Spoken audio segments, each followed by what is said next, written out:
túnel sanitizante en el país para la protección en contra del coronavirus y las bacterias en el mercado de Villa Consuelo, el cual también fue sometido a un amplio proceso de limpieza y desinfección. Collado anunció que este es el primero de 10 túneles que se instalarán en diferentes mercados y puntos de gran afluencia en la capital.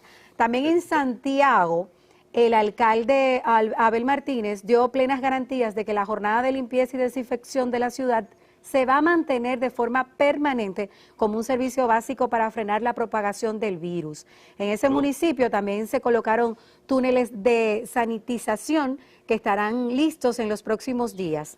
En tanto que el candidato, sí, dígame Andrés. En relación con los túneles, esto de sanitización, ese es un buen procedimiento y tal vez los supermercados grandes debían instalarlo. No es costoso, me dicen. Yo averigüé con una persona que sabe mucho de eso y no es costoso, pero sin embargo es bastante efectivo. Por lo tanto, tal vez los grandes supermercados, en los supermercados que hay ahora tanta afluencia y que la desvinculación por la vía de la línea de contagio no se detiene, puesto que hay contagio directo en muchos supermercados, aunque la gente no lo sienta, o en muchos sitios. Y estos túneles son muy importantes, por lo tanto los supermercados debían ponerse las pilas, los grandes, y colocar este tipo de procedimiento. No es muy caro, repito, y su instalación también es bastante, técnicamente hablando, sencilla. Felicidades entonces a estos síndicos que han hecho ese esfuerzo. Sí, y ambos alcaldes han dado cátedra de cómo se manejan los gobiernos locales en tiempo de crisis, en tiempo de coronavirus. Ambos, desde antes del gobierno central empezar a tomar medidas, ellos iniciaron en sus demarcaciones. Miren, el candidato a la presidencia por el PRM, Luis Abinader, hizo la entrega de un hospital temporal en La Vega para atender a pacientes afectados por el coronavirus, que tiene una capacidad para 50 camas y puede llegar hasta 150 camas. El espacio médico fue equipado por el Servicio Nacional de Salud y tomó 4 días ponerlo en funcionamiento. Mientras que Gonzalo Castillo, candidato a la presidencia por el PLD, donó 11.300 kits más de pruebas del COVID-19 al Ministerio de Salud Pública para ser distribuidos y que se sigan realizando pruebas gratuitas. Castillo había prometido inicialmente 15.000 kits de esas pruebas y el pasado 31 de marzo entregó las primeras 9.500. O sea que también los candidatos están haciendo sus aportes, ¿eh? Están haciendo sus aportes los candidatos y hay una actividad de carácter político. Por ejemplo, estos hospitales de Luis Abinader, él los había ofrecido hace ya un buen tiempo. Y ahora logró instalar uno que, por cierto, lo que vi en las gráficas son bastante bonitos, higiénicos. Y ojalá ahí en el país se instalaran muchas de estas instalaciones provisionales en zonas descampadas, en el Mirador, qué sé yo, en zonas así abiertas como se ha hecho en Estados Unidos, que el Central Park tiene 9 hospitales de este tipo. 9 tiene el Central Park.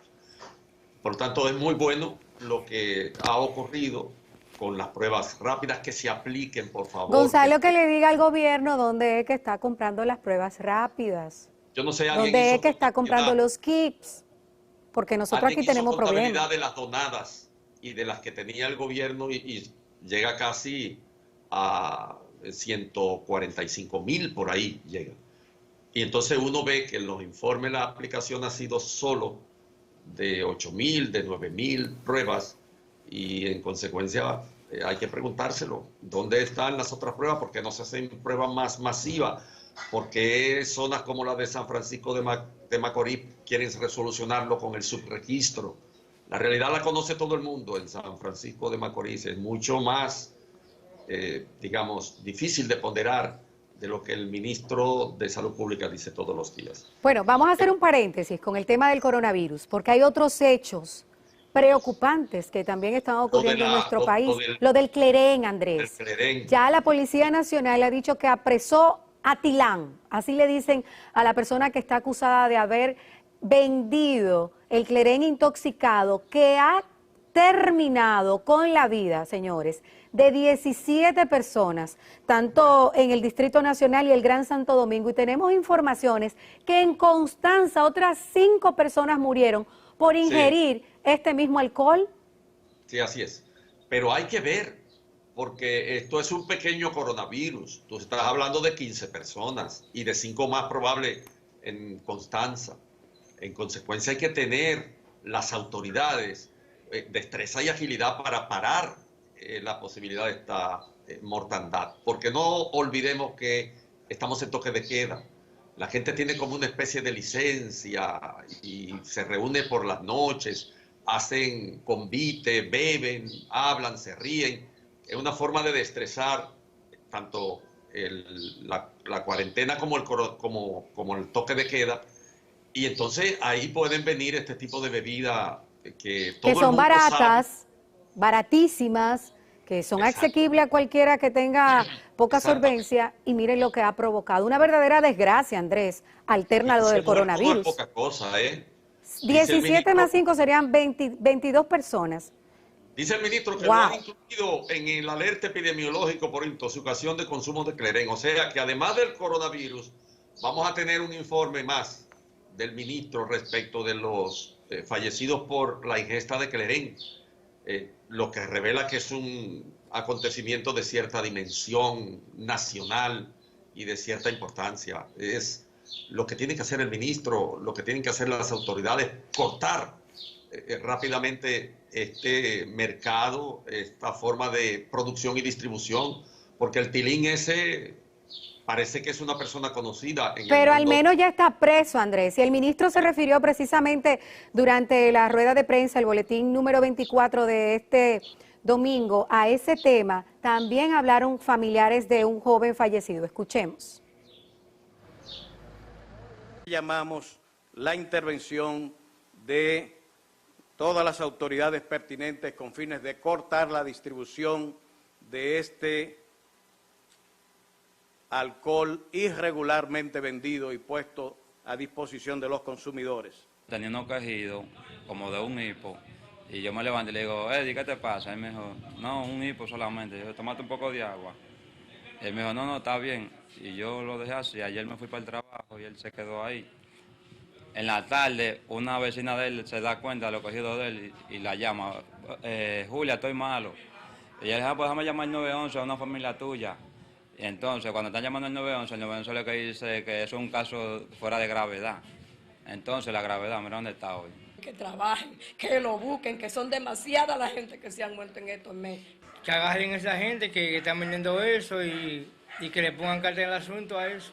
En todos los barrios malos están vendiendo eso, vendiendo ese alcohol barato, que quiten eso para que dejen eso, gente matando. Aquí se han muerto como 5 o 6, aquí de ese alcohol que están vendiendo barato. Ha habido daño del alcohol adicionado a esas otras sustancias que no sabemos de dónde son, los mismos productos de metales donde se realizó el destilado, también pueden liberar toxinas, pueden liberar sustancias tóxicas que asociadas al alcohol podrían dar al traste con la salud de la gente.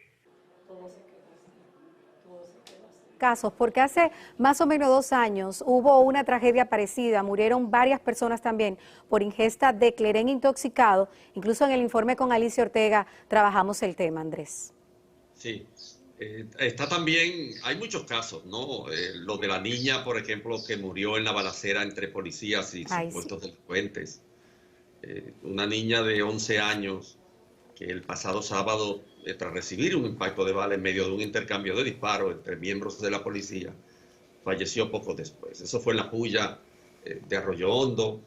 Y todos estos acontecimientos, junto con el del teniente aquel famoso que se ha hecho viral en las redes, en realidad le han dado un matiz trágico a los últimos hechos que rodean la esfera, el ambiente del toque de queda, porque todo se relaciona con las violaciones al toque de queda, tanto lo del teniente como lo de la niña. Doloroso lo de la niña, ahí estábamos viendo imágenes de sus familiares, una niña de 11 años en un supuesto intercambio entre agentes de la Policía Nacional y personas que tildan de delincuentes. Ocurrió en el sector La Puya de Arroyo Hondo. Es lamentable, la niña de 11 añitos de nacionalidad haitiana recibió un impacto de bala en la cabeza.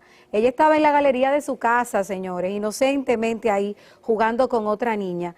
Y en esos momentos miembros de la policía estaban persiguiendo a dos jóvenes supuestamente armados que habrían violentado el horario del toque de queda. Miren lo que está desencadenando la violación de un toque de queda y también los gatillos alegres que hay, tanto en el cuerpo del orden como en la sociedad a nivel civil.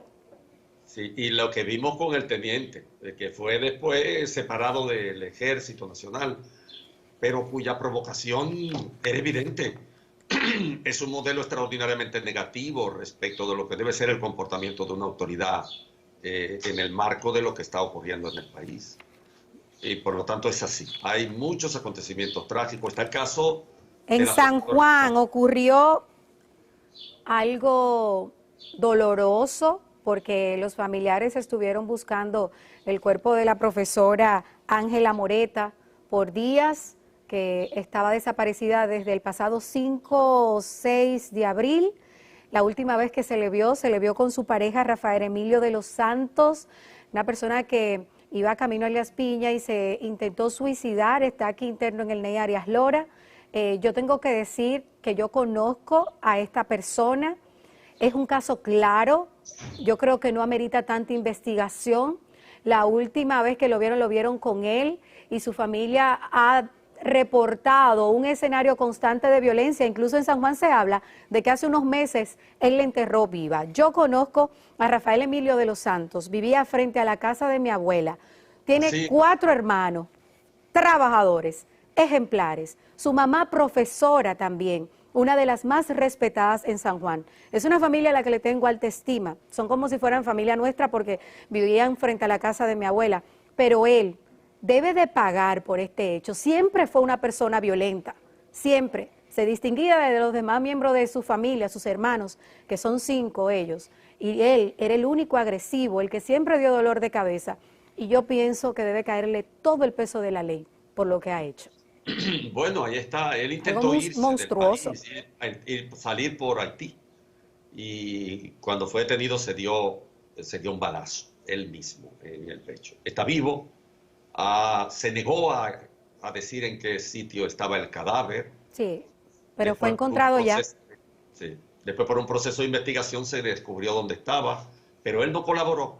Él se mantuvo impertérrito frente a los interrogatorios de las autoridades solo para que dijera dónde estaba el cadáver. Pero el cadáver finalmente apareció este domingo después de una semana de búsquedas y de indagaciones.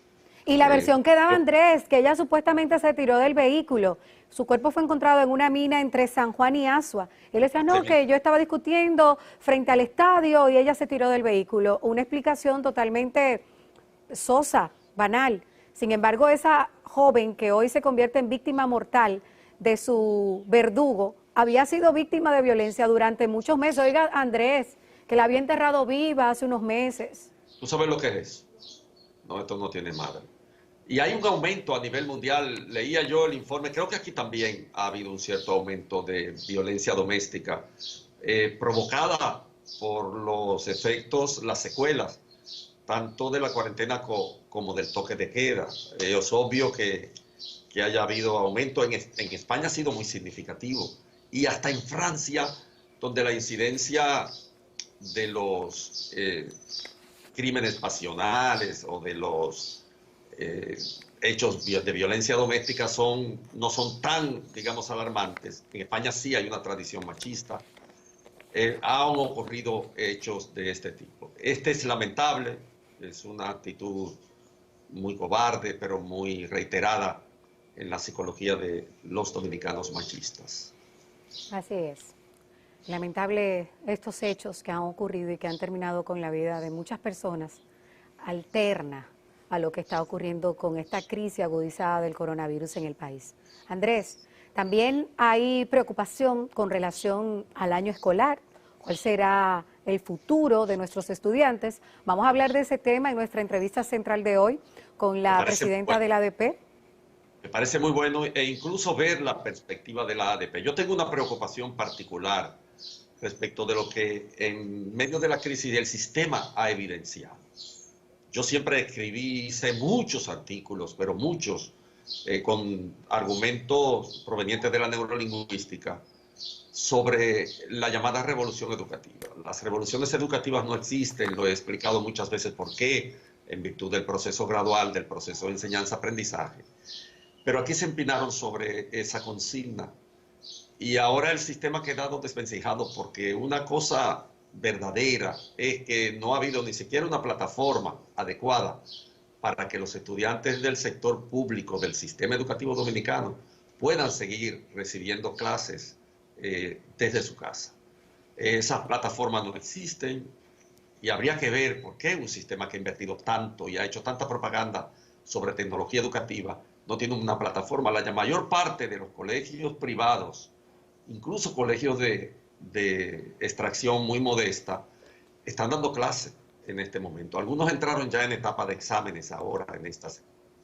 Y en cambio, lo que tiene que ver con el sector público, hay una detente, una parálisis. Vamos a discutirlo con la señora Guante, que conoce las interioridades de ese sistema y nos puede proporcionar ideas.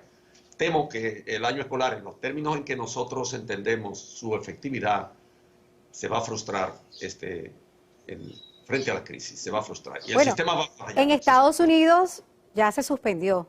Por todo el año no se va a dar clase. Fue una medida que se tomó en los Estados Unidos, una medida dura, pero que es necesaria en estos momentos de crisis. Vamos a conversar de eso y más tras la pausa. ¿Le parece, Andrés? Sí, cómo no. Vámonos a hablar. Ese es un tema excelente. Le pedimos a los amigos televidentes y oyentes que no se despeguen de ahí porque el tema es un tema importante, tanto como el tema de la salud. Ya regresamos. En breve, ¿cómo puede recuperar la normalidad ante una situación como el aislamiento provocado por el COVID-19?